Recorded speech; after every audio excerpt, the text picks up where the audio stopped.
इस दुनिया में बहुत से सीरियल किलर हुए हैं जिन्होंने बहुत से हीनियस क्राइम किए हैं, जिन्होंने बिना सोचे समझे कई बेगुनाह लोगों का बड़ी ही बेरहमी से कत्ल कर दिया। आज की कहानी भी एक ऐसे ही सिरफिरे सीरियल किलर की है जिसने न सिर्फ आदमी और औरतों को मौत के घाट उतारा बल्कि बच्चे और यहाँ तक कि दूध पीते बच्चों तक को नहीं छोड़ा। बदकिस्मती से ये सीरियल किलर कहीं और का नहीं बल्कि हमारे देश भारत का ही है, जिसने 1960 के दशक में पूरे बम्बई शहर में दहशत फैला दी थी। बॉम्बे या आज का मुंबई एक ऐसा शहर जो कभी सोता नहीं है, मगर उन दिनों इस सीरियल किलर का आतंक ऐसा फैला कि सूरज ढलते ही पूरी बम्बई में सन्नाटा फैल जाता था। आज की कहानी थोड़ी लंबी भी है, पर मुझे उम्मीद है कि अगर आप ये कहानी लास्ट तक सुनेंगे तो आपको ऐसा नहीं लगेगा कि मैंने आपका वक्त बर्बाद कर दिया। तो कहानी शुरू होती है साल 1968 से। जुलाई 1968 में बॉम्बे पुलिस को बोरीवली के पास पोईसर इलाके में एक मर्डर की जानकारी मिलती है। जब पुलिस स्पॉट पर पहुंचती है तो देखती है कि वहां एक झोपड़ी के बाहर एक आदमी की लाश पड़ी है और उसके सर पर बहुत ही बुरी तरह वार किया गया है। देखने से लग रहा था जैसे किसी नुकीली और मजबूत हथियार से हमला किया गया हो। उस झोपड़ी में एक औरत और एक बच्चा भी था। जब औरत से बयान लिया गया कि क्या उसने किसी को देखा तो उसने बताया कि रात को अंधेरा होने की वजह से वो कुछ देख नहीं पाई। इसके बाद पुलिस ने खाना पूर्ति के लिए केस तो दर्ज कर लिया, मगर जांच ढंग से नहीं की। पुलिस को लगा कि शायद किसी आपसी रंजिश की वजह से ये कत्ल हुआ होगा, मगर थोड़ी देर बाद ही पुलिस को पता चलता है कि वहां से कुछ किलोमीटर आगे मलाड की तरफ उसी रात एक और कत्ल हुआ है। यहाँ भी झोपड़ी के बाहर सो रहे एक शख्स के सर पर बुरी तरह हमला किया गया था। पुलिस यहाँ भी पहुंची, बयान दर्ज किया और निकल गई। इन दोनों मर्डर के बीच कुछ कनेक्शन हो सकता है, ये सोचा तक नहीं। इसके लगभग 6 से 7 दिन बाद मलाड में ही वेस्टर्न एक्सप्रेस हाईवे की तरफ एक झोपड़ी में सो रहे पति पत्नी और यहाँ तक कि उसके 2 महीने के बच्चे तक का मर्डर हो जाता है। जब पुलिस वहां पहुंची तो वो भी इस मौत के मंजर को देखकर दंग रह गई। यहाँ भी कातिल ने तीनों के सर पर किसी मजबूत नुकीली चीज से हमला किया था, मगर एक चीज जो यहाँ अच्छी हुई वो ये कि मर्डर के बाद कातिल अपना हथियार और छाता वहीं पर छोड़ गया था। पुलिस को वहां से एक लोहे की मोटी रॉड मिलती है जो आगे से नुकीली और मुड़ी हुई थी। इसके बाद पुलिस हरकत में आती है और अब पुलिस को 1 हफ्ते पहले हुए वो 2 मर्डर भी याद आते हैं जिसमें बिल्कुल इसी तरह सर पर वार करके कत्ल किया गया था। और अब पहली बार पुलिस को लगता है कि ये सभी मर्डर एक दूसरे से जुड़े हुए हैं। उसके बाद पुलिस उस हथियार और छाते को फिंगरप्रिंट की जांच के लिए भेजती है ताकि कोई सुराग मिल सके, मगर पुलिस को कोई फिंगरप्रिंट नहीं मिलता क्योंकि उन दिनों बॉम्बे में काफी बारिश हो रही थी और ये हथियार और छाता दोनों झोपड़ी के बाहर मिले थे, तो बारिश के पानी ने सभी उंगलियों के निशान मिटा दिए थे।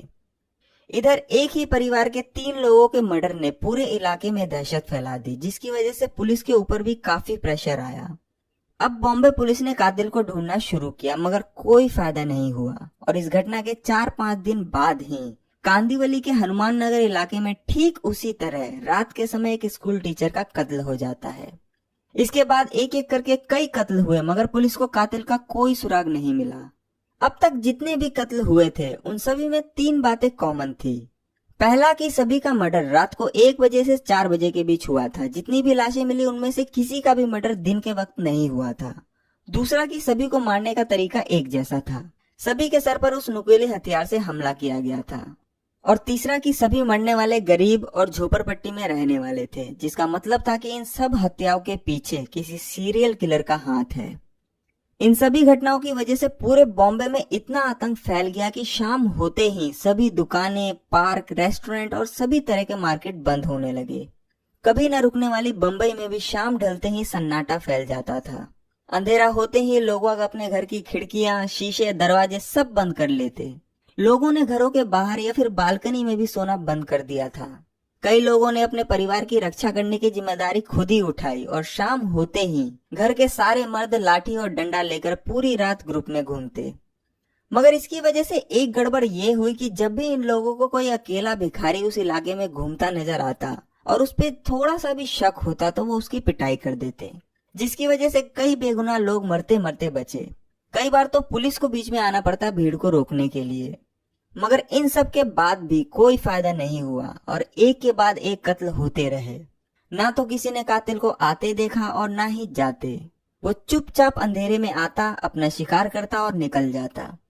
इसी बीच लोगों में ये तक हवा फैल गया कि ये कोई आम इंसान नहीं है बल्कि कोई मायावी आदमी है जो लोगों को मारने के बाद किसी तोते या बिल्ली का रूप लेकर गायब हो जाता है। इसलिए ना तो कोई इसे आते हुए देखता है और ना ही जाते हुए। पुलिस की नाकामी ने भी इन सब अफवाहों को जोड़ दिया और लोग बाग ये सब बातें बनाने लगे। उस वक्त बॉम्बे पुलिस के जो कमिश्नर थे उनका नाम था ES मोदक। उनके ऊपर भी इस केस को सॉल्व करने का बहुत प्रेशर था। जब लोकल पुलिस इन हत्याओं को रोकने में नाकाम रही तो कमिश्नर मोदक ने ये केस CID को दे दिया और CID की एक स्पेशल टीम बनाई गई जिसको लीड कर रहे थे DCP रमाकांत कुलकर्णी। DCP रमाकांत कुलकर्णी को अगस्त 1968 में ही क्राइम ब्रांच का हेड बनाया गया था और वो उस वक्त क्राइम ब्रांच के सबसे यंग DCP थे। हालांकि जब रमाकांत कुलकर्णी को यह केस दिया गया तो क्राइम ब्रांच के कई ऑफिसर ने इसका विरोध किया कि इतना सेंसिटिव केस उन्हें नहीं देना चाहिए क्योंकि उन्होंने अभी अभी CID को ज्वाइन किया है और उनके पास इतना एक्सपीरियंस भी नहीं है। मगर इन सब विरोधों के बाद भी ये केस उन्हें ही दिया गया। खैर, इसके बाद रमाकांत कुलकर्णी ने अपने अंडर पुलिस की एक बहुत बड़ी टीम बनाई और अब लगभग 2000 पुलिस वाले उस कातिल को पकड़ने के लिए 24 घंटे उन इलाकों में गश्त करने लगे। मगर कोई फायदा नहीं हुआ। पुलिस को अभी तक कोई सुराग नहीं मिला था। इसी बीच इस टीम के एक इंस्पेक्टर जिनका नाम था विनायक राव वकाटकर, उन्होंने रमाकांत कुलकर्णी को बताया कि आज से ठीक 2 साल पहले 1965 से 1966 के बीच भी कुछ इसी तरह की सीरियल किलिंग की घटना हुई थी। उस वक्त ये सभी घटनाएं बॉम्बे के बाहरी इलाके में ईस्टर्न एक्सप्रेस हाईवे की तरफ म्युनिसिपालिटी की पानी के पाइपलाइन के सहारे बनी झुग्गी झोपड़ी में रहने वाले गरीब लोगों के साथ घटी थी। उस दौरान भी 19 लोगों पर सोते हुए ही हमला किया गया था, जिनमें से 9 लोगों की मौत हो गई थी। उस वक्त भी कातिल ने किसी मजबूत नोकीली चीज से ही लोगों के सर पर वार किया था। तो 1965-66 में जो हमले हुए और अभी जो हमले हो रहे हैं, दोनों का मोडस ऑपरेंडी एक जैसा ही है। उस वक्त inspector Vinayak Rao Vakatkar Mulund police station के इंचार्ज थे। जब उन्हें इन घटनाओं की जानकारी मिली तो उन इलाकों में 24 घंटे पेट्रोलिंग होने लगी। एक रात जब इंस्पेक्टर वकाटकर अपनी टीम के साथ उस इलाके में गश्त लगा रहे थे तो उन्होंने देखा कि एक लंबा चौड़ा संदिग्ध आदमी बिना किसी डर के उस इलाके में खुलेआम घूम रहा है, जबकि अंधेरा होते ही उस वक्त भी सभी अपने घरों में घुस जाते थे। तो इंस्पेक्टर वकाटकर को उस पे शक हुआ। वो उसके पास गए और उसका नाम पूछा तो उसने अपना नाम रामन राघव बताया। उसके बाद उन्होंने उसकी तलाशी ली तो उसकी जेब से एक डायरी मिली जिसमें 2 शब्द लिखे थे, खत्म और खल्लास। अब इंस्पेक्टर वकाटकर का शक और बढ़ा तो वो उसे अपने साथ पुलिस स्टेशन ले गए। पुलिस स्टेशन पहुंचने पर इंस्पेक्टर वकाटकर ने जब इसकी हिस्ट्री खंगाली तो पता चला कि इसके और भी कई नाम हैं, जैसे सिंधी दलवाई, तलवाई, अन्ना, तंबी और वेल्लू स्वामी। इसका जन्म 1929 में तमिलनाडु के तिरुनेलवेली जिले के अग्रेश्वर नेल्लूर गांव में हुआ था। बचपन से ही इसको चोरी चकारी की आदत लग गई थी और जब ये 20 साल का हुआ तो ये अपने गांव से भागकर बॉम्बे आ गया और एक मिल में कुछ महीनों तक काम किया। मगर चोरी करने की आदत इसने नहीं छोड़ी और एक बार इसी चोरी की वजह से ये पुलिस के हत्थे चढ़ा और पुलिस ने राघव को पकड़कर भायखला जेल भेज दिया। यहाँ मैं आपको ये बता दूं कि ये वही भायखला जेल है जहाँ ड्रग्स केस में रिया चक्रवर्ती को रखा गया था। खैर, जेल से निकलने के बाद भी राघव नहीं सुधरा और उसने फिर से कई चोरी और डकैती की, जिसके लिए वो एक बार 5 साल की कैद भी काट चुका था। ये सारे हिस्ट्री खंगालने के बाद इंस्पेक्टर वकाटकर अब रामन राघव से इन 9 कत्लों के बारे में पूछते हैं, मगर राघव कुछ नहीं बोलता। वो उसके ऊपर सारे टॉर्चर अपना लेते हैं पर वो अपना मुंह नहीं खोलता। जब इन सभी टॉर्चरों का रामन राघव पर कोई असर नहीं होता तो इंस्पेक्टर वकाटकर राघव को 2 साल के लिए बॉम्बे से तड़ी पार कर देते हैं और कहते हैं कि अगर वो अगले 2 सालों तक बॉम्बे में कहीं भी दिखा तो उसे सीधा पकड़कर जेल में डाल दिया जाएगा और फिर वो राघव को वहां से भगा देते हैं। इंस्पेक्टर वकाटकर ने बताया कि राघव को बॉम्बे से तड़ी पार करने के अचानक बाद ही वहां हो रहे हमलों का सिलसिला भी रुक गया था और उन 19 हमलों के बाद दूसरा वैसा और कोई हमला नहीं हुआ था। मगर इसके 2 साल बाद ही 1968 में ये हमले फिर से शुरू हो चुके थे। डीसीपी रमाकांत कुलकर्णी को जैसे ही 1965-66 की इन घटनाओं और रामन राघव के बारे में पता चला तो उन्हें यकीन हो गया कि इन सभी हमलों के पीछे रामन राघव का ही हाथ है और वो 2 साल बाद दोबारा बॉम्बे आ चुका है। उन्होंने तुरंत रामन राघव के सारे रिकॉर्ड्स मंगवाए। उस रिकॉर्ड्स में राघव के फिंगरप्रिंट्स, फोटो और उससे जुड़ी सारी जानकारी थी। इसके बाद उन्होंने राघव की फोटो सभी पुलिस स्टेशन में भिजवा दिया और ये अलर्ट किया कि ये आदमी जहां भी दिखे इसे फौरन गिरफ्तार करें। अब पूरा पुलिस महकमा रामन राघव की तलाश में जुट गया।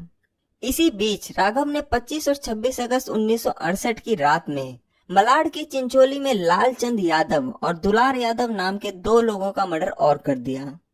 उसके बाद क्राइम ब्रांच की एक टीम वहां पहुंची और खुशकिस्मती से वहां से उन्हें कातिल के फिंगरप्रिंट मिल गए।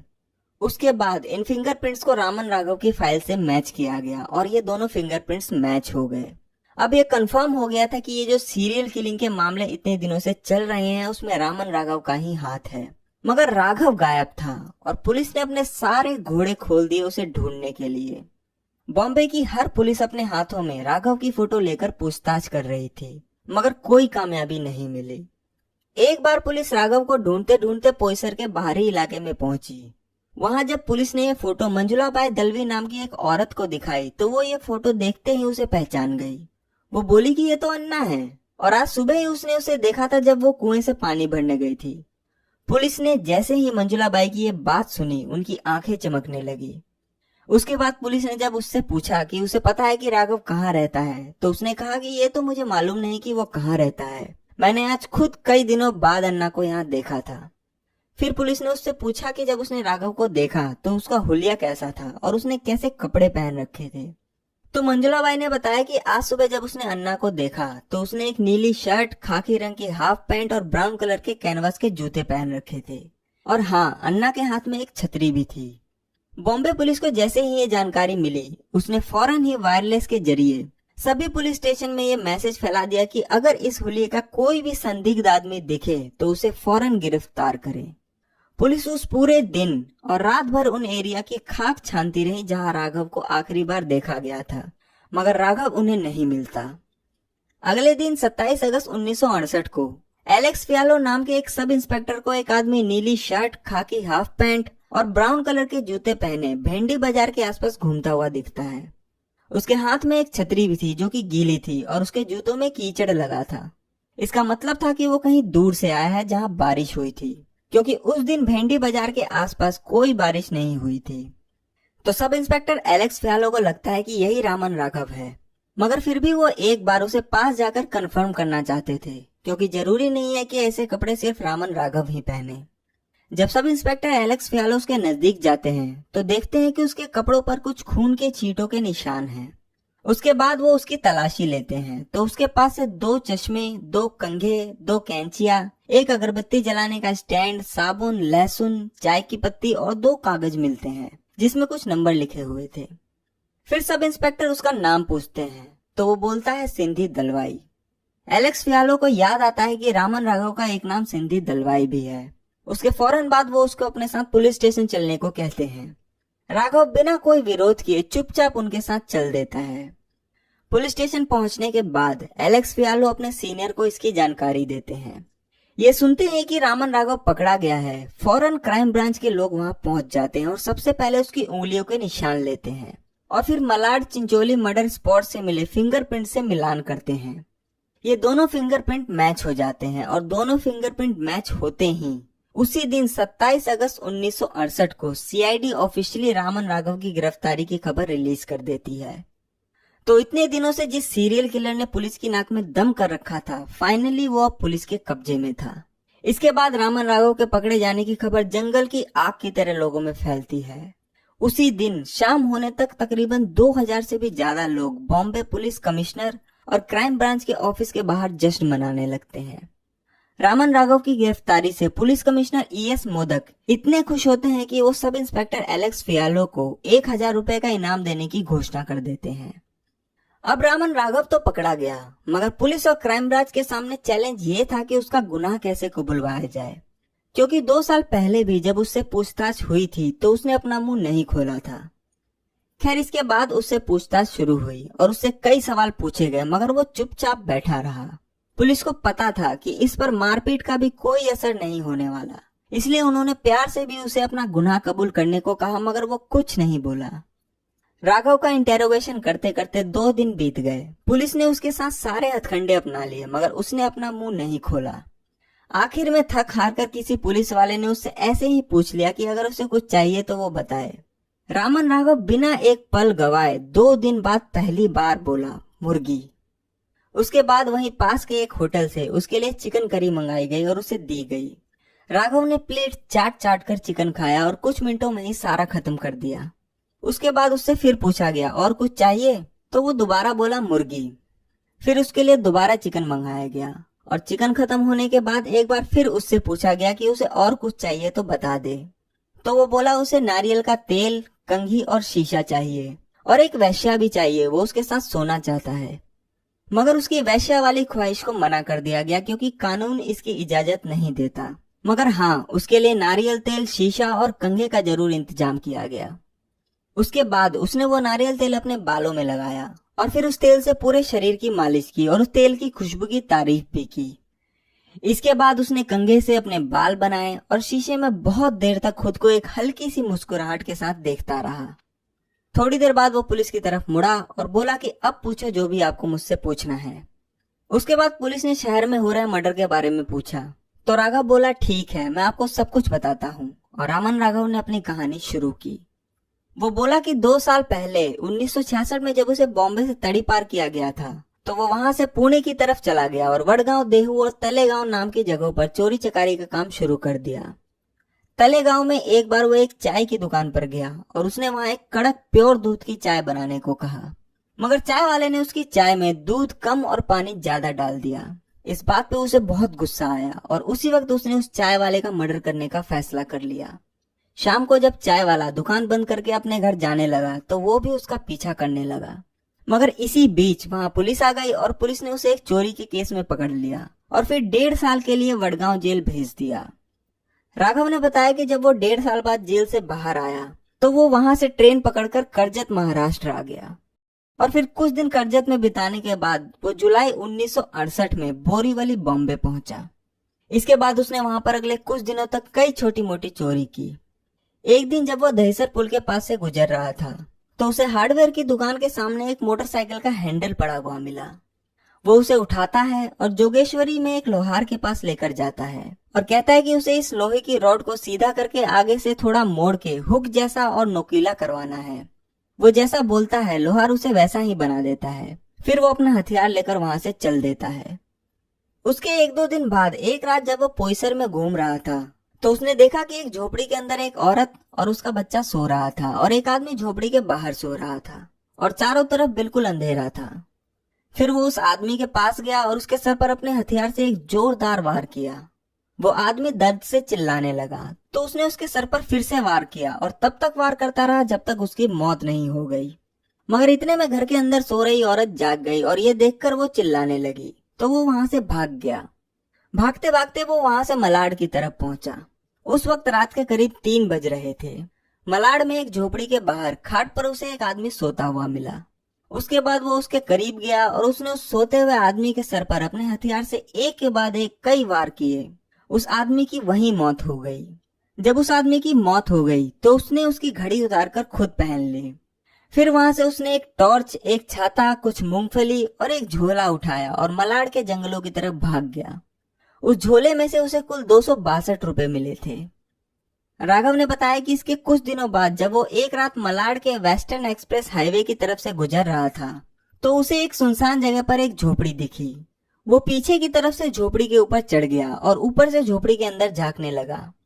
उसने देखा कि अंदर एक औरत अपने बच्चे को दूध पिला रही थी। उस औरत ने एक सोने का मंगलसूत्र पहन रखा था। उसका दिल उस सोने के मंगलसूत्र पर आ गया तो वो वहीं रुककर उस औरत के सोने का इंतजार करने लगा। मगर वो औरत सुबह 4 बजे तक सोई ही नहीं तो वो वहां से वापस चला गया। फिर वो अगली 4 रातों तक उस झोपड़ी का चक्कर लगाता रहा मगर वो औरत हमेशा उसे जागती हुई मिलती। 5वें दिन काफी बारिश हो रही थी मगर फिर भी वो छाता लेकर वहां पहुंचा तो उसने देखा कि वो औरत सो रही है और उसी के बगल में उसका पति भी दूसरी खाट पर सो रहा था। उसके बाद उसने अपनी जेब से चाकू निकाला और उस रस्सी को काट दिया जिससे झोपड़ी का गेट बंद किया गया था। फिर वो उस झोपड़ी के अंदर दाखिल हुआ और अपने उस नुकीले हुक जैसे हथियार से उस आदमी के सर पर कई वार किए और उस आदमी ने तुरंत दम तोड़ दिया। फिर उसने उस औरत के सर पर हमला किया और उसकी भी मौत हो गई। इतने में उसका 2 महीने का बच्चा भी उठ गया और जोर जोर से रोने लगा। तो उसने उस बच्चे को भी नहीं छोड़ा और अपने हथियार से उसे भी मौत के घाट उतार दिया। फिर वो झोपड़ी के बाहर आया और इधर उधर नजर मारी कि कोई देख तो नहीं रहा, और अपना हथियार और छाता वहीं झोपड़ी के बाहर रख दिया और फिर वापस अंदर गया। फिर उसने उस औरत का मंगलसूत्र उतार कर अपनी जेब में रख लिया। उसके बाद उसकी नीयत खराब हो गई और वो उस मरी हुई औरत के बगल में लेट गया और उसके कपड़े उतारने लगा। मगर इतने में एक बूढ़ी सी औरत वहां आ गई और चिल्लाने लगी। उसे देखकर वो अपना हथियार और छाता वहीं छोड़कर भाग गया। अगले दिन वो अपना हथियार और छाता लेने वहां वापस गया, मगर उसे वहां कुछ नहीं मिला, क्योंकि पुलिस ने उसका हथियार और छाता फिंगरप्रिंट कलेक्ट करने के लिए भेज दिया था। बाद में जब उसने उस सोने के मंगलसूत्र को बेचने की कोशिश की तो पता चला कि वो सोने का नहीं बल्कि आर्टिफिशियल था। फिर राघव ने बताया कि इसके बाद वो चिंचोली मलाड में अपने एक पुराने दोस्त माइकल के पास गया और उससे बोला कि उसे एक झोपड़ी बनानी है और जमीन खोदने के लिए उसे एक लोहे का लंबा सरिया चाहिए। माइकल ने उसे लगभग 4 फुट की एक लोहे की रॉड दी और बोला कि जब काम हो जाए तो वापस कर देना। फिर वो उस रॉड को लेकर वहां से निकल गया। इसके 3-4 दिन बाद वो एक रात कांदीवली के हनुमान नगर इलाके में पहुंचा तो उसने देखा कि एक झोपड़ी के अंदर एक अकेला आदमी सो रहा था। उस दिन वो वहां से वापस चला गया, मगर अगले दिन वो फिर वापस आया और उस झोपड़ी के बाहर से एक छोटी सुरंग बनाकर झोपड़ी के अंदर दाखिल हो गया। उसके बाद उसने अपनी रॉड से उस सोते हुए आदमी के सर पर 4-5 हमले किए और उसकी मौत हो गई। इसके बाद उसने उस मरे हुए आदमी की घड़ी उतार के रख ली। उसकी जेब में 3-4 पेन थे, उसे भी ले लिया। फिर उसे वहां से 1-1 रुपए के 5 नोट मिले। वो पैसे लेने के बाद उसने वहां से डालडा घी, गेहूं का आटा और एक स्टोव उठाया और वहां से भाग गया। बाद में उसने वो घड़ी 30 रुपए में एक दुकान पर बेच दी। इसके बाद वो जोगेश्वरी में उसी लोहार के पास गया जहां वो पहले गया था, और वो रॉड जो उसने अपने दोस्त माइकल से लिया था उस रॉड का भी पहले जैसा ही हथियार बनवा लिया। इसके 3-4 दिन बाद वो बोरीवली की तरफ गया। वहां भी एक आदमी उसे झोपड़ी के अंदर अकेला सोता हुआ मिला, तो वो उस झोपड़ी में घुसा और अपने नए हथियार से उसके सर पर कई वार किए और उसकी भी मौत हो गई। इसके बाद उसने उस मरे हुए आदमी की जेब से बीड़ी और माचिस निकालकर अपनी जेब में रख लिया और झोपड़ी में जो थोड़ा बहुत खाना बना हुआ था उसने वो खाना खाया और फिर वहां से निकल गया। थोड़ी दूर जाने के बाद उसने देखा कि एक झोपड़ी में एक अकेली औरत अपने 2 बच्चों के साथ सो रही थी। वो उस झोपड़ी में घुसा और अपने हथियार से उस औरत पर 2-3 हमले किए और औरत ने दम तोड़ दिया। उस औरत ने एक चादर ओढ़ रखी थी। राघव बोला कि जब उसने वो चादर उसके ऊपर से हटाया तो देखा कि वो औरत बिना कपड़ों के सो रही थी। ये देखकर उसके अंदर का हैवान फिर से जाग गया और उसने उस मुर्दा औरत के साथ कई बार बलात्कार किया। जब उसका मन भर गया तो वो वहां से उठा और झोपड़ी में जो भी खाना था उसे खाया और वहीं पर रखी चाय पत्ती को लेकर वहां से भाग गया। अपने कबूलनामे में उसने ऐसे ही कई और कत्लों के बारे में बताया। फिर जब पुलिस ने राघव से 2 साल पहले एक के बाद एक लगातार हो रहे मर्डर के बारे में पूछा तो उसने कहा कि हाँ, वो सभी मर्डर उसी ने किए थे और 1965-66 के बीच उसने लगभग 24 मर्डर किए थे और कुल मिलाकर उसने अपने कबूलनामे में 41 मर्डर करने की बात को कबूला। उसने बताया कि ये मर्डर 41 से भी ज्यादा हो सकते हैं, पर अभी फिलहाल उसे इतना ही याद है। जब पुलिस ने उससे पूछा कि उसने इतने सारे लोगों को क्यों मारा तो वो बोला कि ये सब गंदे लोग थे और भगवान ने मुझे इन सबको मारने के लिए कहा था। अब पुलिस को उसका कबूलनामा तो मिल गया, मगर अब जरूरी था उसका हथियार, क्योंकि कोर्ट में उसे गुनहगार साबित करने के लिए कत्ल में इस्तेमाल हुए हथियार का बहुत बड़ा रोल होता है। तो जब पुलिस ने रामन राघव से पूछा कि जिस हथियार से उसने सबका मर्डर किया वो कहाँ है, तो वो पुलिस को अपने साथ आरे रोड के जंगल में ले गया और वहां एक झाड़ी से अपने हथियार निकाल कर दिए, जिसमें उसका वो लोहे का नोकीला हथियार और चाकू था। उसके बाद पुलिस ने जोगेश्वरी के उस लोहार का भी बयान दर्ज किया जहां राघव ने अपना हथियार बनवाया था, और फिर राघव के दोस्त माइकल का भी बयान लिया और एक मजबूत केस बनाया। रामन राघव के पकड़े जाने के लगभग 10 महीने बाद 2 जून 1969 को कोर्ट में राघव का मुकदमा शुरू होता है। मगर मुकदमा शुरू होते ही डिफेंस के वकील पीवी पवार राघव के बचाव में बोलते हैं कि रामन राघव की दिमागी हालत ठीक नहीं है। उसने जब भी कोई कत्ल किया तो उसे ये मालूम ही नहीं था कि वो क्या कर रहा है और वो इस लायक नहीं है कि अपने ऊपर लगे इन इल्जामों को डिफेंस कर सके। मगर सरकारी वकील एम.बी. वोरा ने डिफेंस की सभी बातों का विरोध किया। दोनों वकीलों की बात सुनने के बाद कोर्ट ने रामन राघव को दिमागी चेकअप के लिए बॉम्बे के पुलिस सर्जन के पास भेजा, जिन्होंने अगले 3 हफ्ते तक राघव की दिमागी हालत को परखा और फिर कोर्ट में अपनी रिपोर्ट भेजी। इस रिपोर्ट में उन्होंने बताया कि राघव की दिमागी हालत बिल्कुल ठीक है और उसने जो भी किया उसे पता था वो क्या कर रहा है। इस रिपोर्ट और सभी दलीलें सुनने के बाद कोर्ट के जज सीटी दीघे ने रामन राघव उर्फ सिंधी दलवाई को दोषी करार दिया और उसे मौत की सजा सुनाई। इसके बाद यह केस हाईकोर्ट पहुंचा। वहां भी राघव के बचाव पक्ष की तरफ से यही दलील दी गई कि इसकी दिमागी हालत ठीक नहीं है। तो हाईकोर्ट ने 3 साइकेट्रिस्ट की एक टीम बनाई जिन्होंने रामन राघव के कई इंटरव्यू लिए और अपनी रिपोर्ट में उन्होंने कहा कि राघव क्रॉनिक पैरानॉइड सिजोफ्रेनिया नाम की एक बीमारी से ग्रस्त है, जिसमें कि इंसान को यह पता नहीं होता कि वो जो कर रहा है वो सही है या गलत। जब ये रिपोर्ट कोर्ट में पेश की गई तो हाईकोर्ट ने 4 अगस्त 1987 को रामन राघव की मौत की सजा को उम्र कैद में बदल दिया और उसे पुणे की यरवदा जेल भेज दिया गया। और फिर इसके 8 साल बाद 1995 में किडनी फेल होने की वजह से ससून हॉस्पिटल में रामन राघव की मौत हो गई। पूरी दुनिया में अब तक जितने भी खूंखार और बड़े सीरियल किलर हुए हैं उनमें आज भी रामन राघव का नाम शामिल है। आज 2021 में उस घटना को हुए 50 साल से भी ज्यादा हो गए, मगर कई लोग और बच्चे जो 1965 से 1968 के दौरान बॉम्बे में थे वो आज भी इसे याद करके कांप जाते हैं, क्योंकि उन दिनों पूरे बॉम्बे या आज की मुंबई में आतंक का सिर्फ एक ही नाम था और वो नाम था रामन राघव। रामन राघव के ऊपर कई किताबें लिखी गई, कुछ फिल्में भी बनी, जिनमें की एक रामन राघव 2.0 है, जिसमें नवाजुद्दीन सिद्दीकी ने रामन राघव का तो नहीं मगर उससे इंस्पायर्ड एक सीरियल किलर का जबरदस्त रोल निभाया है। तो ये थी कहानी एक सनकी सीरियल किलर रामन राघव की। मुझे उम्मीद है कि आप सभी लोगों को ये कहानी जरूर पसंद आई होगी। अगर आपको कहानी पसंद आई हो तो इसे लाइक करें और कमेंट करके बताएं कि आपको कहानी कैसी लगी, और इसे ज्यादा से ज्यादा शेयर करें और चैनल को सब्सक्राइब करके बेल आइकन को जरूर दबाएं ताकि आप मेरी कोई भी कहानी मिस न करें और इस चैनल के साथ ऐसे ही जुड़े रहें। मैं आपसे मिलूंगा अगली कहानी में, तब तक के लिए अपना ख्याल रखिए। Thank you very much.